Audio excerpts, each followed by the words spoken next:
5 tips you should never do during studies. हाँ, मैं आज आपको कुछ ऐसे 5 टिप्स बताने वाला हूँ जिससे आप अगर आप इसको अप्लाई करते हो तब आपके मार्क भी इंक्रीज हो जाएंगे और आपकी डेली हैबिट में भी कुछ चेंजेस आ जाएंगे। 1 is avoid using social media. तो प्लीज़ क्या हम लोग सोशल मीडिया यूज़ करना छोड़ दें क्या? नहीं, मैं ये भी नहीं बोल रहा हूँ कि सोशल मीडिया यूज़ करना आप छोड़ दो। सिर्फ इतना बोल रहा हूँ कि आप जब पढ़ने बैठते रहो तब व्हाट्सअप नहीं तो इंस्टा, जो भी जगह से आपको सोशली कॉन्टेक्ट मिल सकता है वो सब आपका नोटिफिकेशन आप उसका ऑफ कर दो। अगर प्लीज़ हम लोग को दोस्त लोग से कुछ नोट्स चाहिए तो हम लोग उससे कैसे लें? अरे भाई, वही से तो शुरू होती है सारी डिस्ट्रैक्शन। अगर जब आप नोट्स मांगोगे तब आपका दोस्त फिर पूछेगा कितना चैप्टर्स कंप्लीट हो गया, तो आप बोलोगे 2 है भाई मेरा। तो फिर तुम पूछोगे तुम्हारा कितना हो गया, तब वो बोलेगा 3। अगर क्लिच 1 बोला तो रुको भाई, अगली टॉपिक में हम लोग यही बात करने वाले हैं। How to avoid friends messages. आप जब भी दोस्त से पूछते हो कि तुम्हारा कितना चैप्टर्स खत्म हो गया, तब वो शायद बोलेगा 3। तब वो फिर से पूछेगा तुम्हारा कितना हुआ है, तब आप बोलोगे 1। लेकिन जब वो चैट ख़त्म हो जाएगा, फिर जब तुम पढ़ाई में कंसंट्रेट करोगे, आप कंसंट्रेट कर ही नहीं पाओगे भाई, क्योंकि आप सारा ध्यान वो चैट में लगा दोगे। भाई मेरा तो सिर्फ 1 चैप्टर ख़त्म है और मेरा दोस्त का पहले से ही 3 हो चुका है। अभी तो मुझे बहुत मेहनत करना पड़ेगा। ऑब्वियस सी बात है, जब आपका 3 चैप्टर ख़त्म होगा और जब आपका दोस्त का 1 चैप्टर ख़त्म होगा, तब आप ओवर कॉन्फिडेंस हो जाओगे कि भाई मुझे तो पढ़ने का ज़रूरत ही नहीं है, मेरा तो 2 से ज़्यादा चैप्टर ख़त्म है, ईजी पीजी भाई, आराम से एग्ज़ाम दूंगा। लेकिन आपको मालूम ही नहीं कि आप लोग वो ओवर कॉन्फिडेंस के चक्कर में आप लोग सब्जेक्ट लोग को इग्नोर कर रहे हो। तो क्लिच भाई हम लोग ये सबको इग्नोर कैसे करें? सिंपल है भाई, चैट ही मत करो। अगर क्लिच भाई हम लोग चैट ही नहीं करेंगे तो हम लोग नोट्स कहाँ से लेंगे? ये भी सिंपल है भाई, गूगल करो। या अभी के टाइम में तो बहुत सारे वेबसाइट भी आ चुके हैं, नहीं तो बायजूस नहीं तो वेदांतु, जो भी से आप लोग ज्ञान लो और उसमें से अपने क्रिएटिव आंसर्स बना लो। वैसे भी टीचर्स लोग को क्रिएटिव चीज़ पसंद है, रट्टा मारने से अच्छा है क्रिएटिव आंसर बना के लिख डालो। टॉपिक 3, स्टॉप ओवर ईटिंग और लेस ईटिंग।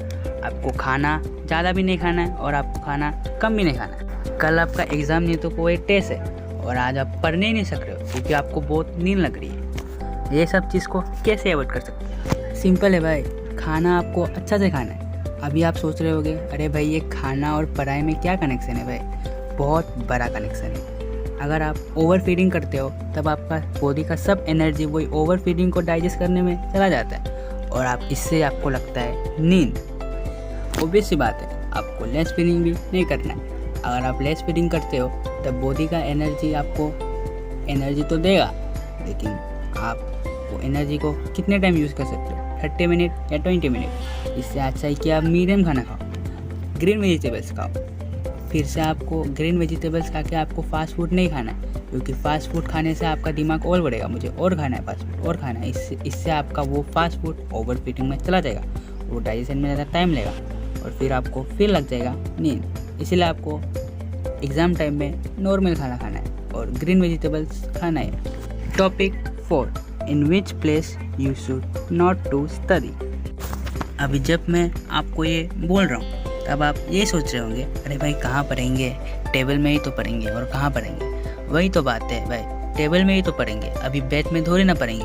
वही बेड तो सोने की जगह होती है और टेबल पढ़ने की। लेकिन अभी बेड सोने की जगह कैसे हो गई? बेड में हम लोग पढ़ भी तो सकते हैं। अरे भाई बेड में जब आप पढ़ने बैठोगे आप पढ़ ही नहीं पाओगे क्योंकि आपको नींद लग जाएगी, क्योंकि आपने दिमाग में वो चीज़ बना लिया, क्योंकि बेड सोने की जगह है और टेबल पढ़ने की। इसीलिए जो लोग बेड में पढ़ते हैं वो लोग टेबल में पढ़ना सीख लो, क्योंकि आप लोग जब आप बेड में पढ़ेंगे तब आपको दिमाग में आपका कुछ घुसेगा ही नहीं। जब आप लोग टेबल में घुसेंगे तब आपका दिमाग में शायद घुस भी सकता है। अब फिर ये बात आ जाती है कि कैसे पढ़ें? भाई मेरी तरफ से तो तुम एक ऐसा रूम ढूंढो जिस पर आप अपने आप को आइसोलेट कर सको और फुल फोकस कर सको, और तब तक मत खोलो वो रूम को जब तक आप वो पार्टिकुलर चीज़ नहीं तो पार्टिकुलर सब्जेक्ट को आप ख़त्म ना करो। इसलिए ऐसे करने से आपका दिमाग भी ये चीज़ बना लेगा अरे भाई जब तक मैं ये चीज़ ख़त्म ही नहीं करूँगा तो मैं निकल ही नहीं पाऊँगा। इसलिए आपका दिमाग भी वैसे टाइप से सोचने लगेगा। भाई बहुत सारे लोगों ने बोला है कि दिमाग को दिमाग की तरह सोचने मत दो, दिमाग को अपने आप से चलाओ। मीन्स दिमाग को आप किंग बनने मत दो, दिमाग को आप अपने नौकर बनाओ। आप मालिक बनो और दिमाग को नौकर बनने दो। दिमाग को अपने आप से चलाओ। Topic 5, learn basic not fact. भाई क्यों, मुझ में ऐसी क्या कमी है जो मैं इतने कम मार्क्स लाता हूँ, और उनमें ऐसी क्या खूबी है जो वो इतने ज़्यादा मार्क्स लाते हैं। भाई देखो, लूज़र और विनर कुछ नहीं होता, ये मैंने पहले ही बोल चुका है मेरे फर्स्ट वीडियो में। अगर आपने वो वीडियो अभी तक नहीं देखा तो लिंक डिस्क्रिप्शन में जल्दी से जाके देख डालो। आप भी वैसे बन सकते हो।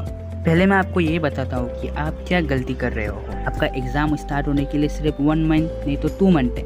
आप पहले से मेहनत नहीं कर रहे थे, अभी आप जब 1 मंथ और 2 मंथ है आप उसमें बहुत मेहनत कर रहे हो। तो भाई आप लोग ऐसे करने से आप लोग पास नहीं हो पाओगे, क्योंकि आप सारा ध्यान आप फैक्ट में लगा दोगे तो आपका बेसिक आप कब पढ़ोगे।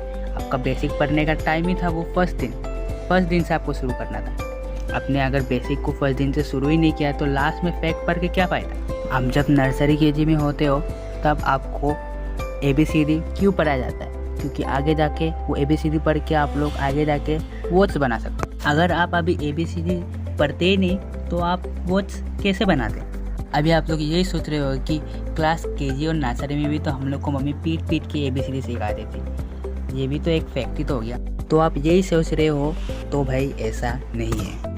आप ये चीज़ तो नोटिस किए ही होंगे, जब आपके घर में बेबी है, नहीं तो कोई भी कज़न के घर में बेबी है, तो जब आप उससे बात करने के लिए करते हो तब आप उसको ये बोलते हो, A बोलो A, B बोलो B। नहीं तो जब मम्मी पापा उसको खाना खिलाते हैं, जो खाना नहीं तो जब भी उसके बात करने की कोशिश करते हैं, लेकिन वो जब भी A बोलो A, B बोलो B, ऐसा वो लोग क्यों बोलते हैं, क्योंकि वो लोग बेसिक शुरू दिन से ही वो लोग सीख रहे हैं। इसीलिए जब भी आप नोटिस किया होगा, आपके जब आप नर्सरी नहीं तो KG में थे तब आपके लिए पढ़ाई थोड़ा सा आसान था होगा, आप 80, 90 ऐसा मार्क लाते थे होगे। लेकिन क्लास 9 में तो 10 में आप ऐसा क्यों नहीं ला सकते हो ऐसा मार्क, क्योंकि आप लोग बेसिक जम ही नहीं करके आप डायरेक्ट फैक्ट में घुस जाते हैं, इसलिए आप ज़्यादा मार्क भी स्कोर नहीं कर सकते। तो अभी से आप बेसिक में जम कीजिए और लास्ट में आप फैक्ट में घुस जाइए, तब आपका इजीली याद भी हो जाता है। लेकिन आप जब फैक्ट को याद करके बेसिक लर्न ही नहीं करते, आप बहुत जल्दी भूल जाते हो। मैं मिलता हूँ आपको नेक्स्ट वीडियो में, तब तक के लिए